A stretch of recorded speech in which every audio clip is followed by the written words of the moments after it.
To hide the ribbon, follow the steps shown on the screen. Let's try these steps to hide the ribbon shown on the screen.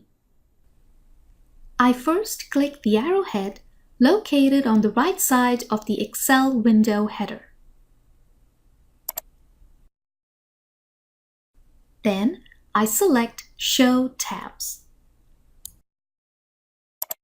As a result, the ribbon is hidden. Notice that the ribbon tabs are still visible. Only the ribbon commands were hidden. This Excel feature is very useful because we can actually see more rows of the spreadsheet. Also, if I select a ribbon tab, the ribbon commands of the selected tab are displayed.